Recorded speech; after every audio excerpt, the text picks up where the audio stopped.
Welcome back to another episode of Just Real Quick. Glad to be back with you guys for another badass episode. Me and my partner Jeffrey Fieldstead here to talk to you about some goals in 2025. First podcast of the year. Excited to be back at it. And this is a topic that both of us have come to be pretty experienced in and fluent. So I'm excited to jam with you, Jeffrey. Yeah, it'll be awesome. Love talking about goals, man. Yes, sir. And what a great time to talk about them. For sure. Yeah, I think, talking about goals, I think this time of year, a lot of people think that they set some goals. They'll make these New Year's resolutions. It was funny. I was at the gym yesterday, and we're upstairs, and you look down at the gym, and it's like the gym was pretty empty because it was, it's a holiday technically, and I was surprised. Yesterday's the first, right? It was the first, yep. And I said, this is the epitome of all wait till tomorrow, or all start tomorrow. Uh-huh. And it's sad because that's what most people do with goals. Yeah, let's see. What time were you there? Because I was there yesterday too. I was there probably, 9 o'clock in the morning. Huh. What time were you there? Yesterday was, I went early yesterday. Yeah. I was there early. Was it pretty empty, super early? Empty. Yeah. Mm-hmm. Because I was expecting the same thing. I was like, oh, boy, here we go. It's going to be slammed. That's why I waited till 9, because I didn't want to go in the morning because it's always busy in the morning, and it was leg day. So it's like there's 2 squat racks at the whole gym. Yeah. So I'm like, I'm just going to wait. So I actually came here to the office first, and then went over to the gym. And, dude, it was empty. I was surprised. Interesting. But that was my response. Because we know there's a lot of people that are making a New Year's resolution. They're going to get in shape. Mm-hmm. They got this gym membership they've been paying for. They just haven't been going. This is my year. Yep. But still, nobody shows up on the first. I'll wait till tomorrow. Most important day. Yeah. And you don't show up. Yep. That's the difference between New Year's resolutions and having just a goal-oriented mindset all year. Yep. Yeah, I also think, the difference between a resolution and a goal is a goal doesn't say I'm going to start on this specific date. It's I really want to achieve this thing, so I'm starting now. I'm working towards achieving whatever it is. Mm-hmm. And that's the difference between a resolution and a goal. You don't have to wait for a certain day to start. Mm-hmm. It applies to everything. And so often you hear people, especially if you're in shape and you're around people that maybe aren't in shape, and they're like, you know what, I've just got this one vacation coming up, and I'm going to get started after that. Yep. And it's like, what? It just turns into a pattern for people. And inevitably, that day never comes around. You get back from the vacation, now you're even more fluffy than you were before. Yep. You're even less disciplined than you were before. Yep. And you just keep spinning your wheels. I'll do it after the holidays, right? It's a common thing. Uh-huh. It's like, why? It's just as easy to eat good during the holidays as it is any other time of the year, as long as you're disciplined. As long as you're disciplined. That's the key. Mm-hmm. Because if you're not, there's more cookies and pie and cake and candy around the holidays than any other time of the year. Yeah, but the reality is, dude, if you're really, if that is... If it doesn't align with your goals, it's easy to not see that stuff just as easy as it is to see that stuff. It's like a lot of times when you talk about discipline, people see it as this like negative connotation. But for me, it's like seeing cookies and pie and all that kind of stuff. It doesn't really bother me at all. It's not something I want. Yep, you just got to make the decision. And it starts with just making a shift with the way that you think about things. Because it's always going to be there. Yeah. And it will continue to always be there for the rest of your life. And you can either make a decision to change the way that you perceive it. Yep. Or you can continue being fluffy. Yep. Well, or in your financial life, right? Or whatever, in business. If somebody decides, hey, this is going to be the greatest year, it's just doing the things that you're supposed to do on a daily basis because you're actually trying to achieve a goal. But if you're always saying, hey, I'm going to wait till this day or wait till this day, all you're doing is justifying why it's okay to have a lack of discipline.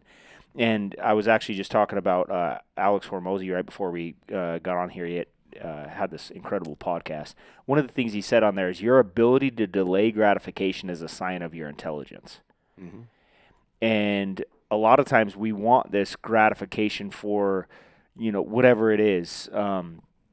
if you're going to go get in shape, but I'm going to wait until this day, and then they see pictures of themselves, or they just don't feel good, and so then they're going to get in shape. Or if it's financial, or if it's in sales, maybe they're not making enough money. A lot of people, it's amazing to me how many people will um, uh, have a lack of discipline and not do the right things until they have to get creative at the end of the month to figure out how to pay their bills. It's like if you would be that creative in order to hit your goals versus that creative in order to pay your bills, you'd be mega successful. But you put the same amount of time and energy and effort in just a sliding by.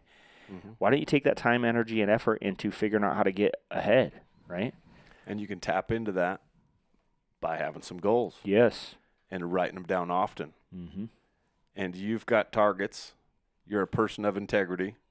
Whether anybody knows it or not, you're going to do what you said you were going to do, and you start getting creative. Yep. To try and figure out a way to go hit those goals. And another thing that you hear talked about in certain circles, but sometimes it's this obscure thing that you've maybe heard about but have never seen or tapped into for yourself, which is the law of attraction. Yeah. Because not only are you going to act different if you have goals, but you start attracting these things into your life because you're working in the direction of your goals, and your behaviors change and your thought patterns change. Yeah. And now just these synchronistic type of things start popping up in your life, like the universe is conspiring for you to reach your goals. Which is true, because successful people want to work with other goal-oriented people. Successful people don't want to work with non-goal-oriented people. They don't want to waste their time. Mm-hmm. They're serious about achieving their goals. So when they meet somebody who has goals, regardless of where they're at, a lot of times those are the kind of people they want to work with. And then it looks from the outside, people that aren't serious, like it's easier for some of these people. It wasn't easier. They were serious about accomplishing their goals. They had them written down. They had a plan. And somebody realized, like, hey, they can help me get to where I want to get because they know where they're trying to get. And so a lot of times having these goals defined and knowing exactly what it is that you want, it allows people that have been successful or understand what it takes to be successful to want to work with somebody like that as well. And then there's some people, I always say, like, this cloud of, just crap follows them around all the time, where that's just how they live. And it just seems like, and a lot of times just because people that could help them avoid those situations don't want to get caught there either. They don't want to get caught inside of that distraction-oriented lifestyle that some of these people live and they get caught in, right? Yeah. You know what that reminds me of? You ever see Charlie Brown and you see the little kid walking around with a cloud hanging over his head? Yeah. It's so true, because we have, and I'm reading this book right now that it's so interesting how things pop up in your life and everything is lining up. But it has this same message in what I was reading last night or this morning about the energy that you carry with you based off of your thought patterns. Mm-hmm. And you're completely oblivious to it sometimes, and you're just stuck in these thought patterns of, it's poor me or it's somebody else's fault, and you just attract more of this shit into your life because the way that you're thinking about it. And then it gave these alternatives to the way that you can shift your mindset. And it's the same challenge, or it's the same issue that you're dealing with. It's just the difference in the way that you choose to perceive it. Yep. And talk to yourself about it. Change the way you look at things. The things you look at change. Mm-hmm. Yeah, that's how it goes, dude. Like a lot of times people will say things about a situation, an individual, or whatever, and then that thing will end up happening, and they're like, but that's not what I actually wanted to have happen. It's like, yeah, that is exactly. But they didn't know. You didn't have to say it to them. It's just going to happen naturally because that's what you put out there, right? Mm-hmm. It's a lot of times people that are distracted and not focused on their goals and dreams are going to attract other people into their lives that feel the same way, because like attracts like. But the vice versa is true as well. Mm-hmm. And that's why it's, I think, so important that you have goals, you're focused on your goals, because listen, it's in the world we live in today, it's never been easier to be successful. There's so much money in this world. There's so many opportunities for people to become successful, but it's also never been easier to be distracted, whether it's on social media or all the other BS that's happening in the world, because we live in this microwave society. So that's why being able to be focused on your goals separates you, and it really has never been easier to be successful because most people do get distracted. Most people do. Mm-hmm. So you just got to be willing to stay focused. Yeah, that reminds me of Dana White, his little plug on being a savage. If you were even remotely a savage, you're going to kill it, Yes. especially in today's age, because so many people are distracted and so many people are freaking soft Yeah. and not disciplined and have terrible habits, and they just roam and what's the other word? Drift. Just yep. drift through life. Yep. Exactly. If you are even remotely savage, you're going to absolutely kill it, and it should be easy for you to be successful. Yeah. And that's true. So I do. I think it starts with goals, and I think it's knowing what you're trying to accomplish is the beginning of starting to take the right actions, be focused on something specific every day when you wake up. And this time of year, if somebody doesn't have their goal set, I think they're already behind. I always say that the following year starts December 1. So, like, right now it's, we just started 2025, but I actually think 2025 started like December 1st of 2024. Because that gives you 30 days to plan, prepare, know exactly what you're trying to accomplish, and create momentum into that next year. Where most people are always doing that. What? I'll wait till tomorrow. I'll show up to the gym on the 2nd because the 1st is a holiday. Well, good luck because you're already behind because already somebody woke up early, hit the ground running on the 1st, and instead of waking up hungover because they partied all night the night before, they woke up with some intentions, some goals, they're focused, and they're already starting to prepare to have a great year. And you only get 365 chances to have a great year. And the first chance you get starts today. Yeah. Yep. And I was at the gym this morning too, and it was packed. Completely different. Same time of day. Yep.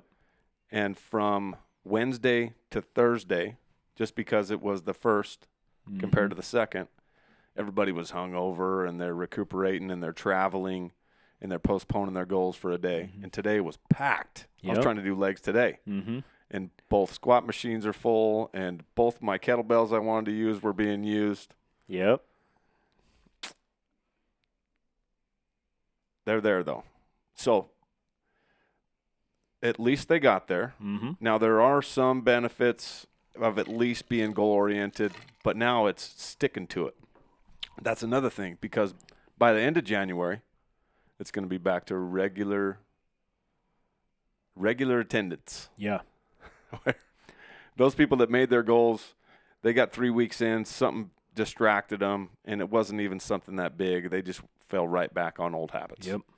And they haven't been reviewing their goals. They wrote it down. They wrote it down at the end of December, and they haven't had it. One of the things I talk about with goals that's so important is that top-of-mind awareness. Yeah. And writing it down often, so when you are faced with a challenge or there was an obstacle, there was something that could have taken you off your path, you've been writing your goals down enough and you had an action plan together that kept you moving and kept the streak going. Yeah, I also think in addition, once you've got some goals and you know what you're trying to accomplish and you have a plan, also keeping yourself around the right kind of people. The people that matter, the people that are going to help you accomplish your goals. Because a lot of times what happens at the beginning of the year, people have great intentions or they have these goals and they're serious about accomplishing them, but then they start hanging out with the same kind of people that never accomplished anything. Odds are, if you hang out with 4 broke people, you're bound to be the 5th. Vice versa is true as well, right? So a lot of times you got to start changing the people that influence you.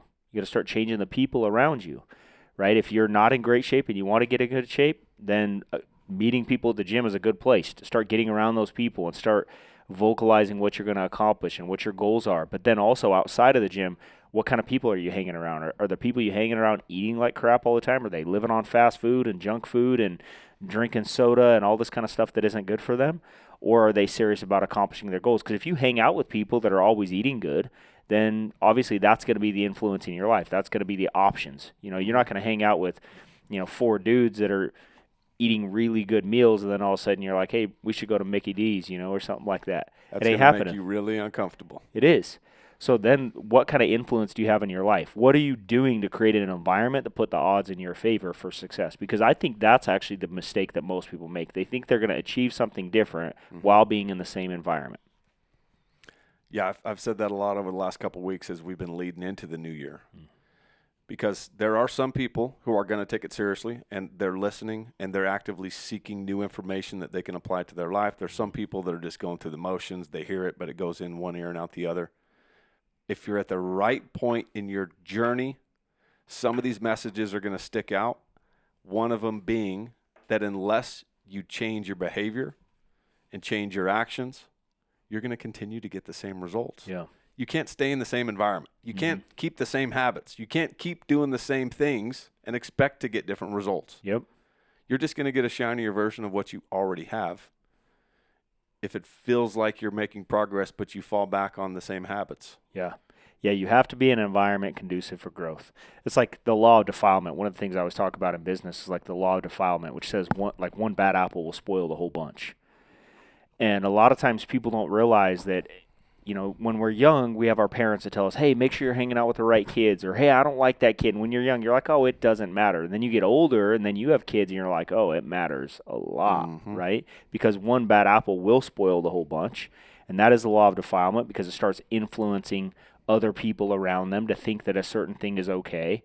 That reduces expectations, reduces discipline, changes habits. It makes things acceptable. Yes, and that's part of an environment.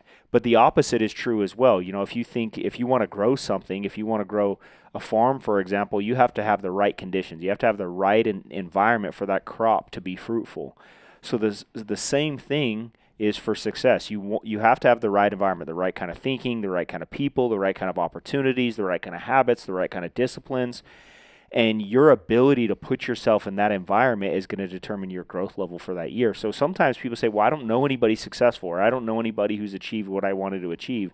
This is where self-improvement, books and podcasts and all this stuff comes into play. Finding mentors and getting people into your life. That mentor might not be a person you call every day. It might be a person you get on their podcast and watch and let them influence your life. Because or a book. Yes, the people that are going to make the most impact on your life are the people you allow to influence you. I was just saying out in the other room that leadership is influence, and it is. But you will only allow someone to influence you that you trust. So if you don't trust someone, you won't allow them to influence you. And so you've got to have the ability to say, hey, whether it's a book or whether it's a podcast or whether it is somebody that you call up and say, hey, I want to accomplish what this person has accomplished. So I have to allow that thinking to influence my life. And the more I put myself in front of that information, the more I'm going to start thinking that way. And if I think that way, it's going to change my belief level. And if my beliefs change, my actions are going to change. If my actions change, I'm going to get those results, right? Yeah, it's so important, the things that you allow to influence you, you allow into your space to take your energy. Yeah. When I first started down the path of starting to try and do something different in my life, they were very new concepts for me. And then I started, like, your perception changes. You start to become aware of shit that was influencing you your whole life, and you're like, oh my God, I don't know how I missed this. Yeah. Like the freaking rap music. And during election season, just like feeding into everybody's opinions and all the negativity and like comment sections and watching the news. And every single one of these things, they may seem small, but they're having an impact. Yeah. And one of the biggest ones is the people that you hang out with. And sometimes it's even your family. Yeah. Like these people that you love, that love you the most, that have good intentions, but they just have bad habits. And they're influencing you with their beliefs and their paradigms, and they're leading you down a path. And it's kind of this tough juggle to do, especially with family. I know it was for me, at least, because I was trying to navigate hanging out with these people that I loved, but limit it because I could start to sense how it was impacting me. Yeah.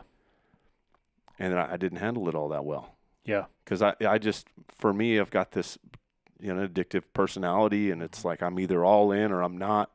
And for a little while, I just had to disconnect from everything. And if anybody was talking shit, or if anybody was negative, or they were watching a negative TV show, or they were gossiping, I was pretty vocal about it. That you got to stop that when you're around me, because I didn't say it nearly as tactfully as that, but I just didn't want to allow any of it in my life, because I started to become aware of how it was affecting me. Yeah. Yeah, I think one of the things I heard early on, in fact, I heard Grant Cardone say this a long time ago, And he said something to the effect of like, hey, if you don't want to eat junk food and you want to start eating health food, then why don't you get rid of all the junk food in your house and start replacing it with health food? So then when you do get hungry, then you got something to eat, but it's healthy. And odds are that you're not going to eat junk food. You know why? Because it's not around. Mm-hmm. The same thing is with thoughts and ideas and advice.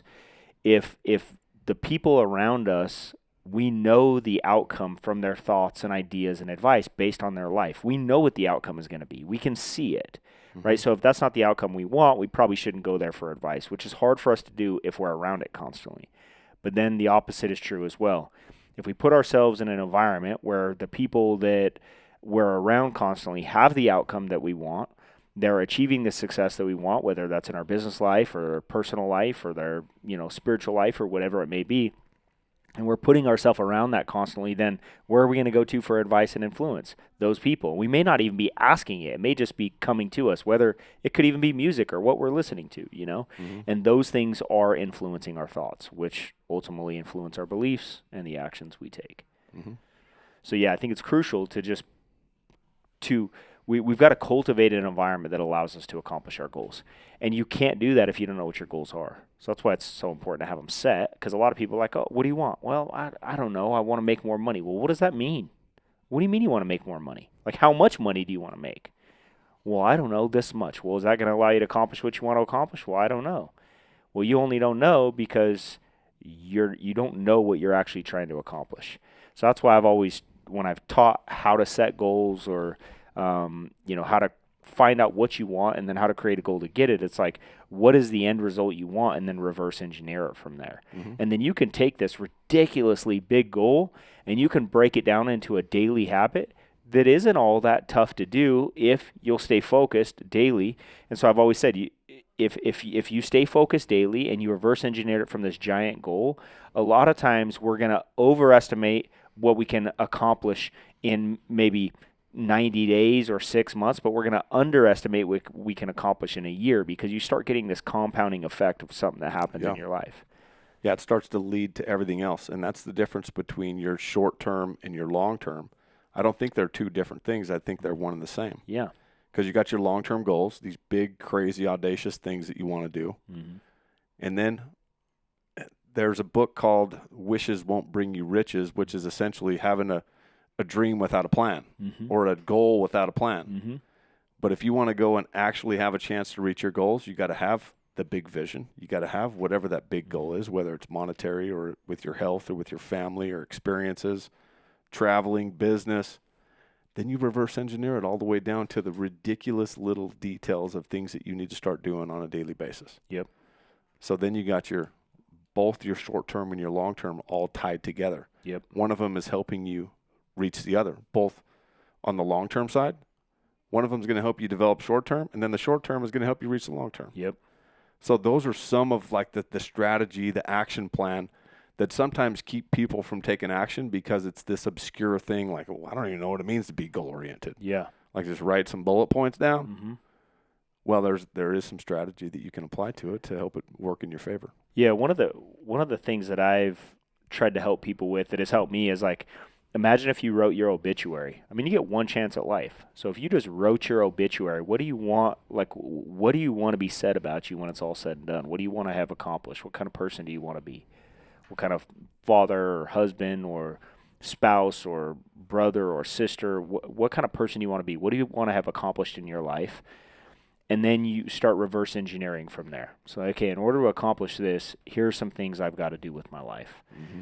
And then you just start making them into your daily habits. And if you really want to accomplish those things, then the daily things, like if you want to live a long, healthy life so you can spend more time with your kids and you can feel good and you can run around and play sports with them, then going to the gym is not a hard thing. It's a necessity. It's something nobody has to talk you into doing. It's like, I'm going to the gym today. Why? Well, because in order for me to live a long, healthy life and spend time with my children, to be able to run around and do sports with them and keep up and have a ton of energy and be excited, then I got to go to the gym.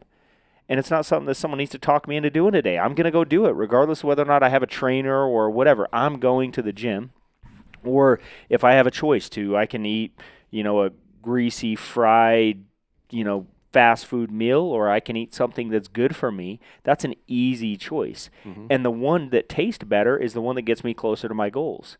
And this is the mistake I think a lot of people make is they'll go, oh, well, eating, fast food, it just tastes so good. Compared to what, right? Like compared to what? Because not to me, that's disgusting. Like I couldn't even tell you the last time I ate fast food. I don't even know how long ago it was. It was a long time ago. I have no desire to eat that. And that's fine if somebody does. They just built a new McDonald's on the way to our house, and that sucker is full morning, noon, and night. And I'm always surprised how many people are in that line. I'm like, really? People still eat that junk? We know what it does to us. But you could go up the street, and you could buy a 16-ounce steak almost next door to that McDonald's and go home and cook it. And they call it fast food. It takes 5 minutes on each side to cook or less. And you eat a good meal. You would only need to eat that one thing per day. And if you did that every day, you'd be in great shape. But instead, you want to go to McDonald's and wait in line for 10 minutes and call that fast food. Yeah, despite all the information, all the knowledge, and the understanding of what that stuff does, it's not even real food. But people still continue because of a lack of direction, lack of goals, making exceptions in their life for silly little things like that. For me, it's I haven't ate this stuff for a long time either. And I was just thinking that because of being goal-oriented and having an action plan and being consistent, developing discipline, trading out bad habits for good habits, it just leads to so many other things. Yeah. Like just being healthy and not having these things that are acceptable for you anymore. Yeah. I love my wife's cookies and peanut butter bars and ice cream. And I still make some exceptions in my life. Fast food's not one of them. Soda is not one of them. There is, we talk about all the time, like it's questionable whether or not coffee is like really a superfood and super good for you. But if I got to quit drinking coffee, I'm good. I think I'll make some of these exceptions in my life. I freaking love coffee. Yeah, and I think that just comes down to goals, right? Is what you're doing allowing you to get closer to what you really want? And if you don't really want something, well, then anything goes. And that's where life gets scary, is like then anything goes. And so what is important? And that's why having defined goals, knowing exactly what you want, and I think it's hard for most people to think longer than 5 years down the road. I think it's hard for most people to stay focused for longer than 90 days. But that's why it's important to go, hey, I would love to be here in 5 years. Okay, well, what does that look like? Well, what do you need to accomplish? And then could you do this on a daily basis? And then, stay totally focused for 90 days. And then after 90 days, you go, okay, there's whatever. Like in sales, for example, I've always told people, blitz it for 90 days.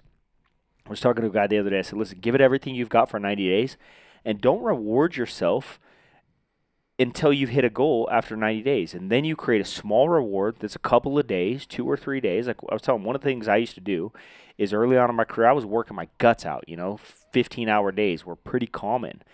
And I would do that every day, 7 days a week. And everybody's like, dude, calm down, stop working so hard.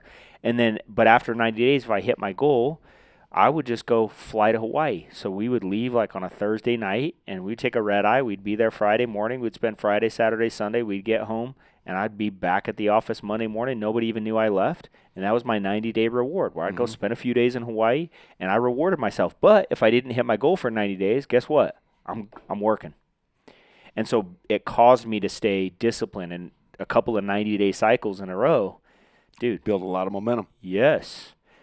And so I think it's important to have these goals and create an environment that rewards you for being disciplined, but then ultimately that discipline becomes your lifestyle. And then people start thinking you're crazy. Then people go, is that all you ever do? Because it's uncommon. Yeah. It is kind of fucking crazy. There's so few people that do it. Right? What do you do for fun? Like this. What This are you is talking fun. about? Yeah. You just choose to look at fun differently than I do. Yeah. How much fun do you have sitting on your couch watching television every night? Is that really fun? Come on now. Yeah, it's crazy to me. You know what? I've got, speaking of goals and changing your environment, back in 2008, I moved away from my hometown to get away from some distractions because I wanted to do something different. My little brother left yesterday on No, it was 2 days ago on the 31st. He's doing something very similar. And he's made a decision. He's had some things going on in his life that he no longer wants to be acceptable anymore. And he's making some changes. He's going to uproot everything and go remove himself from those distractions.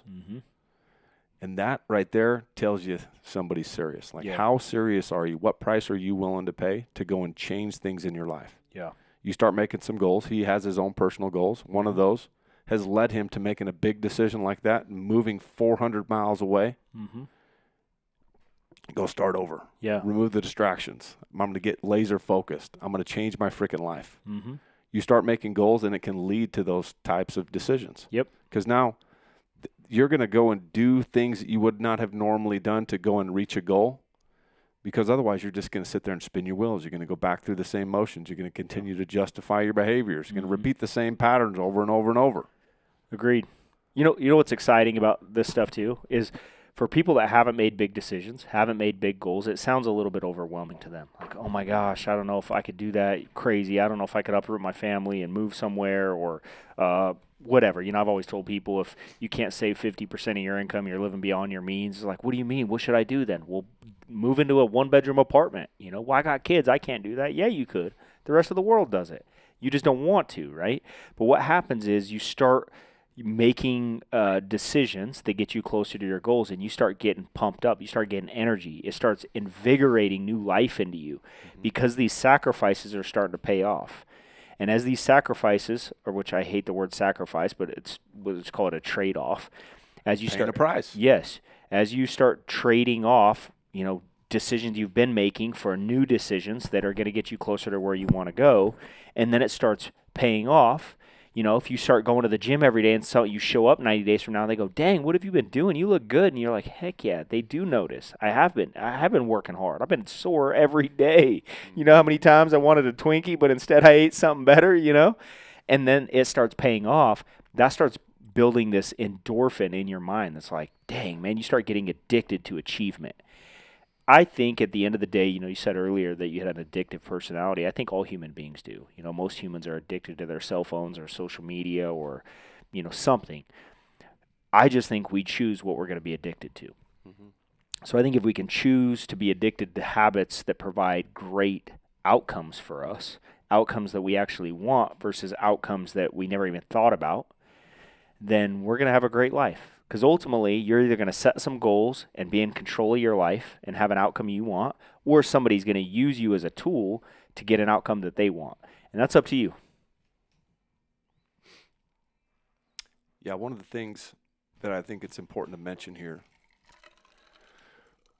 on social media and a lot of podcasts and for successful people, sometimes they forget what it was like in the beginning. In the early stages. I think that's kind of what you were bringing up, is this it's a little overwhelming, and there's a lot of the uncertainty and the unknowns, and it hasn't been a practice skill for you yet, and you're not even sure where to start. Yeah. So we've talked about a couple of those things here. Start small.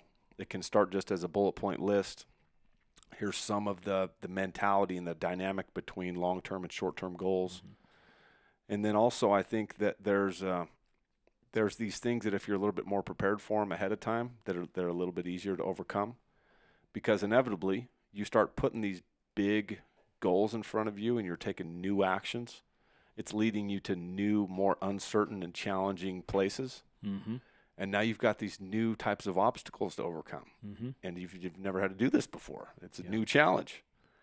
And a lot of times if you're undisciplined, it can take people off their track. They lose their streak. They fall back on old habits because they weren't quite prepared for an obstacle. And they weren't quite prepared for this level of challenge. And they're not sure how much they like this. Yeah.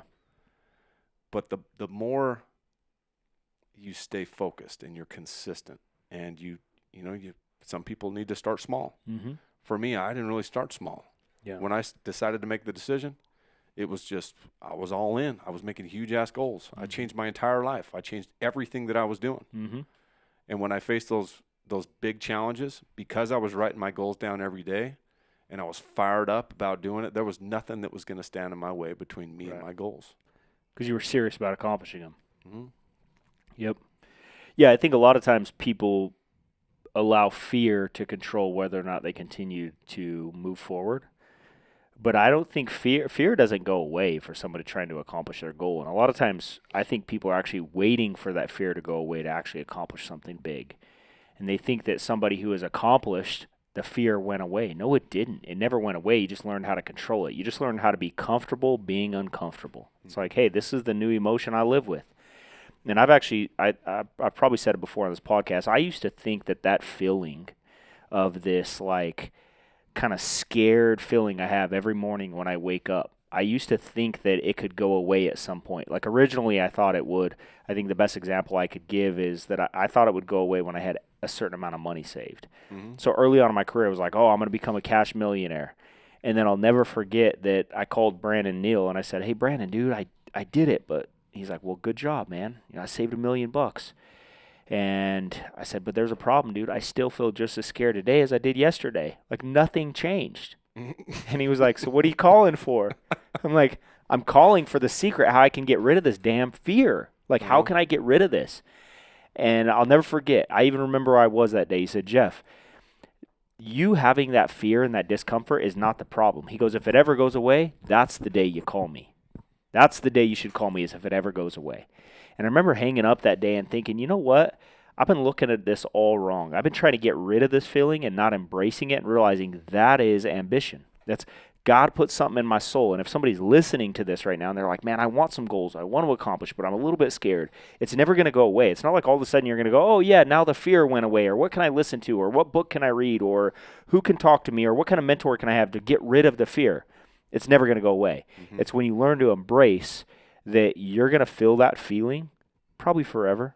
It's ambition. It's not going to go away, and it's going to change. And what I've learned is as you start accomplishing goals, you're going to reset bigger ones to keep that feeling. Mm-hmm. And if you stop trying to run from it and start trying to embrace it, you're going to always be looking for it. And I think these are people that really break through. So someone say, man, I have had some sort of success, but maybe I've hit a plateau. Or I think maybe you hit a plateau because you started seeking comfort rather than being comfortable, being uncomfortable. And so right before you hit that goal, you're stretching yourself to go for something bigger and saying, yeah, now it's time to go to the next level. It's such a common thing with successful people. Mm-hmm. I've experienced it. I know that you have. Definitely. Early on, I didn't take the time to celebrate or to even acknowledge that I had reached goals. Mm-hmm. There was always, I write my goals down so much that by the time I've reached a goal, I've got an entire list of new ones mm-hmm. that I've been writing for 6 months. Yeah. So it was just like constant going after it. There's always new stuff. There's always a new target. So I think it's important to take a step back and realize, and I'm sure that it took a little bit for you to develop that philosophy for yourself, to do your 90-day sprint and then reward yourself. Yeah. Because I bet for the first 18 months, there was no 90-day sprints. There was not even any. Yeah, I'd probably say 3 years, dude. Yeah. Yeah, I think it was pretty similar for me. And I don't think there's a way around it, by the way. I think sometimes people say, like, oh, if I could go back, people say, if you could go back, what would you have done differently? I would have just dreamed bigger, which means I would have went all in even more. I would have worked harder even more. I don't think there's a way around it. So many people today are trying to get better results from doing less. Wanting more for doing less is a social and economic disaster. It doesn't work. You can't want more for doing less. And people say, work smarter, not harder. Well, okay, I agree with that. There's a place for that. But when you're just getting started and you're accomplishing for success and you don't have a whole lot of resources, well, you're just going to have to work your face off. Like that's the first 3 years of our career. My birthday, I worked. Our Kelsey and I's anniversary, we worked. I hated the holidays because I felt like they got in my way. I still feel like that. Mm-hmm. I'm like, can we just not celebrate the holidays? Because all they do is get in the way. Like it's a holiday. Most people treat it like a holiday month. And it drives me crazy, dude. It's like Christmas doesn't start the day after Halloween like everybody thinks it does. Christmas is like the 24th and 25th, and it's over. I'm not even kidding. This year on the 25th, we got done celebrating. It's the end of the day. We have dinner. So I go, okay, where's the box for the tree? Kelsey's like, no, it's still Christmas. I'm like, it's over. We just ate dinner. Like, I'm trying to get the tree out of my living room. I'm trying to move on. Like, I'm done with this stuff. Yep, we got it cleaned up pretty quick, too. Time to move on. New focuses, new goals, no more distractions.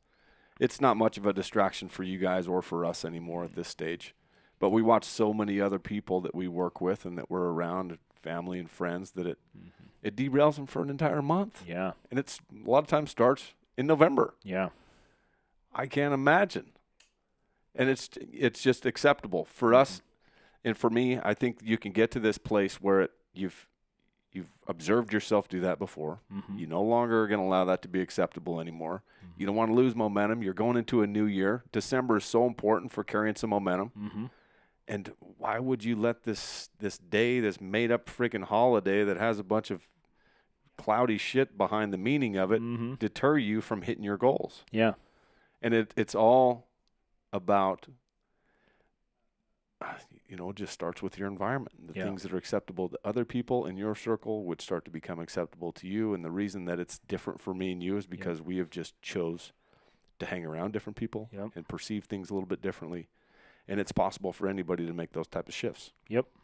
Totally agree. But it starts at the beginning, like as people are starting the beginning of the year and they say, I think a lot of people listening to this probably have some goals or probably have some ideas of some things they want to accomplish. They probably maybe have a plan, but it's important to be able to stay focused and stay disciplined and realizing that staying disciplined is easy if you really want to accomplish what you say you were going to accomplish. So, like early on in my career when I would set goals that like I knew I wanted, but it was like I would also have a few goals that I thought were like politically correct. I don't know if you were ever there. It was like, this would be nice. Like I've had people in my career tell me, oh, I want to accomplish this thing, or I want to retire my parents, and I want to send my kids to private schools. And I'm like, well, how long have you had that goal? Like 6 years. I'm like, and you're in the exact same spot. So that's not what's motivating you. I know that sounds good to everybody else, that like it's this charitable thing you want to do, but it isn't moving you. And if it's not moving you, it isn't helping your parents. That I know it sounds good, you want to help retire them, or it's not helping your kids go to a private school. I know it sounds good, but maybe what you really want is a Ferrari. And there's nothing wrong with that if it moves you, because you know what? In order to get that Ferrari, you actually have to serve somebody. You actually have to help somebody. You've got to sell a product or, depending on what you do for a living, you've actually got to provide some more value to the marketplace. And if you provide more value to the marketplace, you're going to be rewarded with money. And maybe when you get the money, if you're like I was, I wanted a Ferrari too. And then I got the money and went, I guess a Ferrari isn't all that important to me. Mm-hmm. What I really wanted was to believe in myself, that I could do this. So by the time I could buy a Ferrari, I wasn't all that impressed with trying to impress other people. So maybe, but it drove me early on. Like, dang, I want that because I want to feel the way that I look at a dude driving a Ferrari. I want to feel like that makes me feel. Yeah. And so sometimes I think there's someone listening to this, and maybe you've set these politically correct goals that you think you should want, but it's not what you really want. And you got to dig deep down inside and figure out, what do you really want? What is the thing that you want so bad that you're actually going to go for it? For once in your life, you're going to finish what you started. You're going to complete the task. You're going to go all in. Then when someone tries to talk you out of it, you're frustrated and pissed off because they're trying to get you to relax or celebrate a holiday or do something like this, but you're not trying to do that. You're trying to be focused. And so naturally, earlier you were saying, being around family and stuff like that, and you'd get fired up and frustrated because they're listening to certain things or talking about other people or whatever. And the only reason you were able to respond that way because you were serious about what you were trying to accomplish. But most people, when they set a goal, they'll go into an environment like that, and they just integrate right into it and become a part of it and don't even realize it's because they're not serious about what they're trying to accomplish. Mm-hmm. But once you're serious about it, I know what I'm trying to accomplish. And none of these people are going to make me think any differently. It doesn't matter if they're my family, my friends, someone in my community. It doesn't matter who it is. I'm going to accomplish this, and I'm going to be unapologetic about it because it's what I really want. And the thing I love about capitalism is that in order for you to get what you really want, you have to provide more value to the marketplace, which means somebody's receiving good value. Yeah, as it pertains to leadership or your sales skills or negotiating, there's so many different ways that you can do that. It applies a little bit differently to everybody. And as you were talking about that, I think one of the things that happen as a result of starting to be goal oriented and not just do it once a year, but start to do it regularly, is those things will evolve. And just like those goals that you were making early on that you thought were going to fire you up, that were maybe things that were goals that you'd seen other people make that you had just kind of adopted for yourself. You start to figure out the things once you start to get close to those that that really fire you up. Mm-hmm. So we were celebrating New Year's Eve the other day, Mm-hmm. and you're asking me what my goals were. Mm-hmm. And this is like an evolution of my goals and the things that fire me up. Which, by the way, not to get you distracted, but when we talk about environment, how many people were in an environment on New Year's Eve right before the clock, and what they're doing is talking about their goals for the year? Instead, most people are partying and drinking. Yeah. Yeah, we're talking to our kids about their goals, and we're asking each other what our goals are. And everybody's goals are a little bit different. Mm-hmm. And over the years, I've just found the things that fire me up, that get me emotional, that are going to have me going out and doing things that I wouldn't normally do Mm-hmm. unless I was trying to seek my purpose and the things that fire me up and give me energy and keep me coming back for more.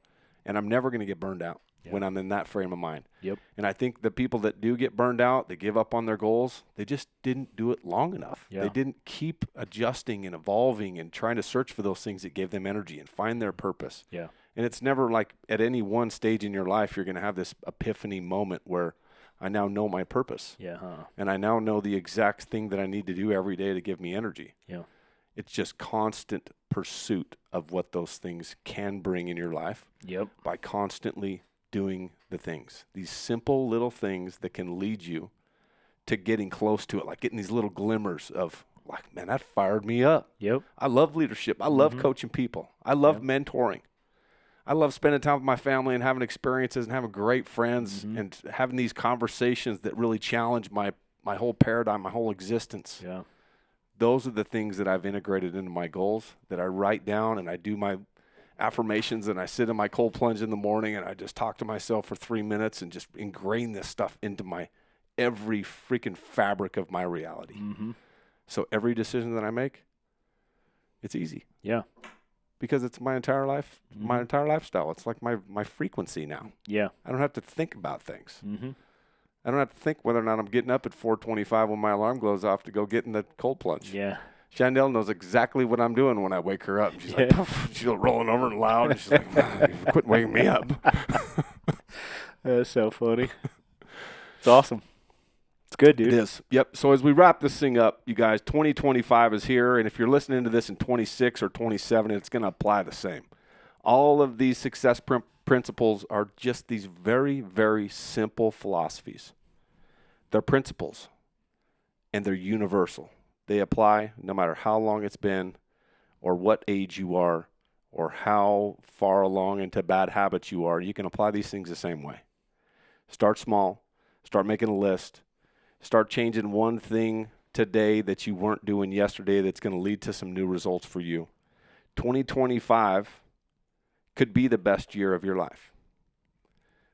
But the only thing that determines whether or not it's any different from last year is the things that you do different. If you keep doing the same things, you're going to keep getting the same results. There's a book called The Success Principles by Jack Canfield, and there's 67 of them, which seems like a lot. But they're really just so simple. The very first one is take 100% responsibility. The first principle in his book is take 100% responsibility. Just this very simple concept that can lead the rest of your decisions in your life, the rest of the thought patterns that you have on a daily basis. Start changing things, mixing it up, trying new things, write down your goals, be okay to the challenges and the evolution of those things. They're going to be different probably next week than they are today. Because as a result of writing those goals, you're going to start thinking about things differently. You're going to start thinking about your behaviors, your actions, the things that you did today. Did they align with my goals? Did that fire me up really? Was I excited about that as I thought I was going to be? And if it is, great. Keep dumping into it. I want more of that, different versions of it. But you got to do something different. Pour into it. Start hanging around with people who are doing some special things. What do they call that law about your 5 friends? Is it got a name to it? I don't know if it's got a name. I don't know. I could be wrong. I mean, if you're hanging out with 5 people that aren't doing things that get you excited or aren't living a type of lifestyle that you'd be interested in living, choose some new friends. Realistically, the 5 people that you hang around the most, you're going to be the 6th. You're going to have very similar habits. You're going to have very similar thought patterns. Start hanging around and being intentional about the people that you allow into your space. Yep. Today is the day that you start. 25 is your year. It's time to turn it up, y'all. If you haven't already, like and subscribe to the podcast. Just real quick, we're going to keep coming back and dropping more bombs, bringing as much value as we are humanly capable of bringing in your 45 minutes that you spend with us on the podcast. Send this thing to somebody you think could benefit. Take some notes and apply some of this today, and we'll see you on the next show.